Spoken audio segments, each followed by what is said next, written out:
دوسرا واقعہ اللہ تعالیٰ نے ہمیں اصحاب الاخدود کا سنایا ہے. یہ بھی بہت بڑا صبر کرنے والے لوگ ہیں.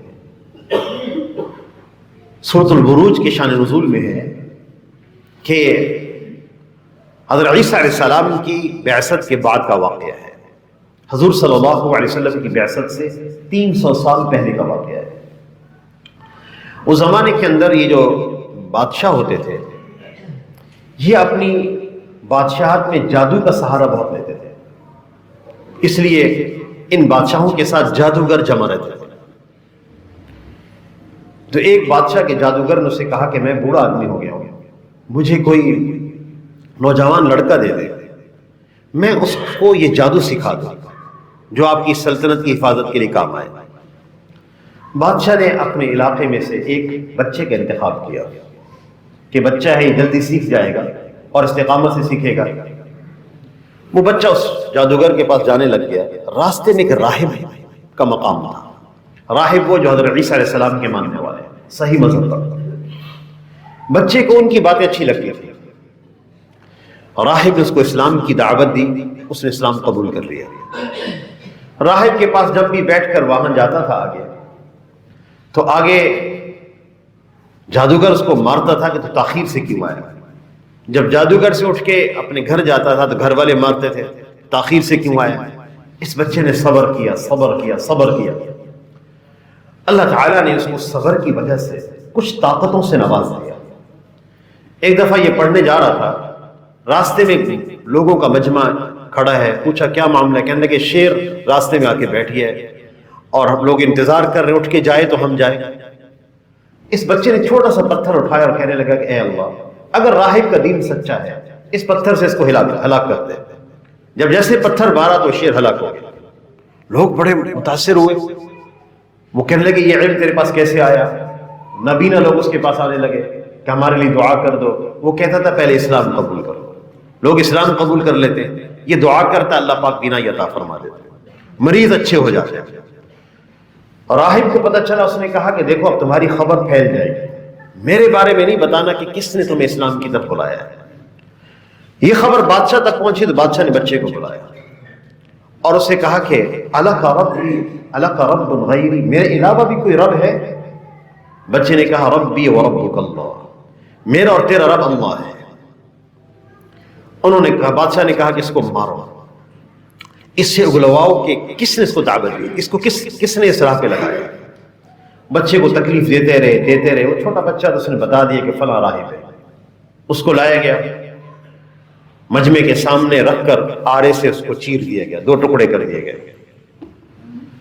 پھر مجمع کو بادشاہ نے جمع کیا اور اپنے سپاہیوں کے بچے کو سپاہیوں کے حوالے کیا کہ اس کو پہاڑ کے اوپر چڑھاؤ اور چوٹی سے نیچے پھینکو.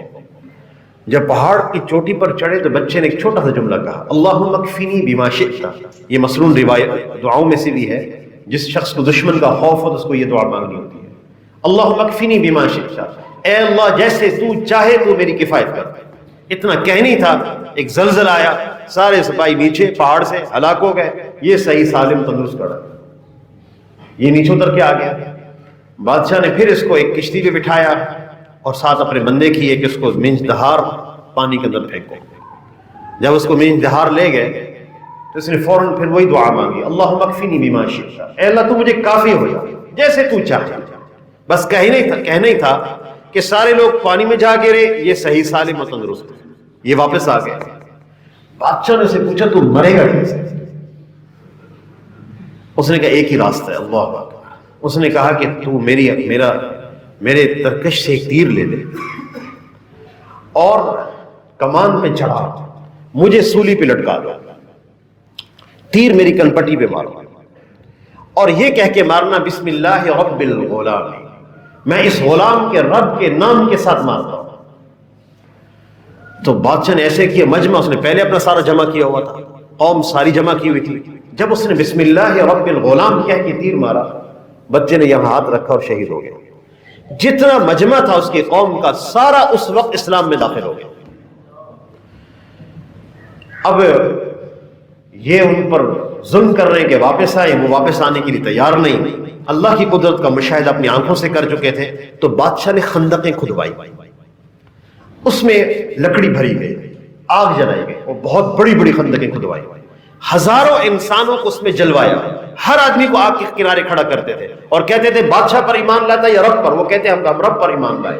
ایک بندہ بھی پیچھے نہیں ہٹا، سارے کے سارے جلے، یہاں تک ایک عورت پیچھے رہ گئی جس کے پاس شیرخوار بچہ تھا، وہ تھوڑی سی ٹھٹکی، رکی، تو بچے نے کہا، بچہ بولا جو دودھ پینے والا تھا کہ اصبر یا امی، اے میری ماں صبر کرو، تم حق پر ہو۔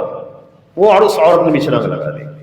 اس پر قرآن پاک کی آیات نازل ہوئی، والسماء ذات البروج، قسم ہے برجوں والے آسمان کی، والیوم الموعود، اور قیامت کے دن، وشاہد ومشہود، یہ مضمون کو مؤکد کیا جا رہا ہے کہ سننے والوں کے دلوں پہ اثر، اللہ کو قسم کھانے کی حاجت نہیں ہے۔ وشاہد، اور جمعہ کے دن کی قسم، ومشہود، اور عرفہ کے دن کی قسم۔ قتل اصحاب الاخدود النار ذات الوقود، لعنت کی گئی ہے جن لوگوں نے خندقیں جلائی اور لوگوں کو قتل کیا، ان پر لعنت ہے۔ اذ هم علیہا قعود وهم علی ما یفعلون بالمؤمنین شہود، جب وہ ایمان والوں کو جلا رہے تھے، یہ منظر دیکھنے کے لیے سب لوگ جمع تھے، یہ ان کے لیے خوشنما منظر تھا، ہزاروں انسانوں کو جلانے کا۔ وما نقموا منهم، اور انہوں نے اس لیے انتقام لیا ان سے کہ الا ان یؤمنوا باللہ العزیز الحمید، کہ اس لیے کہ وہ ایک اللہ پر ایمان لائے تھے جو تمام تعریفوں کے لائق ہے اور غالب ہے۔ مفسرین نے لکھا ہے کہ پھر آگ ایک دم سے بھڑک اٹھی، جتنا مجمع اس منظر کو دیکھنے والا تھا سب اس نے لپیٹ میں لے لیا، اور اللہ جل شانہ کی طرف سے ایک عمومی عذاب مسلط کیا گیا، سب اس کے اندر چلے۔ مشکل ترین حالات کا سامنا کرنا پڑا اس مجمع کو، آگ کا سامنا کرنا پڑا اپنے ایمان کو بچانے کے لیے۔ میں ایک بات عرض کرنا چاہوں گا، ہم بھی اس وقت آگ کا سامنا کر رہے ہیں اپنے ایمان کی حفاظت کے لیے۔ کتنے مواقع ایسے ہیں اور کتنے آسان مواقع ہیں کہ انسان کا ایمان ضائع ہو جائے۔ نوجوان کہتے ہیں ہم نہیں بچ سکتے، ہم نہیں بچ سکتے۔ بھائی تھوڑی سی ہمت کی ضرورت ہے، استقامت کی ضرورت ہے، اللہ تعالیٰ کی مدد ساتھ ہو جائے گی، کیسے نہیں بچ سکتے؟ اتنا بڑا صبر، اتنی بڑی استقامت کا معاملہ جب انہوں نے کیا، اللہ نے مدد فرمائی اس مجمع کی، ایسے نہیں وہ آگ میں کود گئے سارے، اللہ نے مجمع کی مدد کی ہے۔